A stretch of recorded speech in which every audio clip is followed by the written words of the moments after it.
બોલો. હેલો, મારું નામ છે વિશ્રુતિ જોશી અને હું જીવદયા પ્રેમી છું.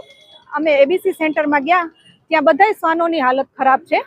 ત્યાંના ઓપરેશન કરે છે પણ ઓપરેશન સારી રીતે થતું નથી અને બધાય શ્વાન મરી જાય છે, ટપોટપ મરી જાય છે અને ટાઈમે ફૂડ નથી દેતા અને ટાઈમે પાણી પણ નથી આપતા.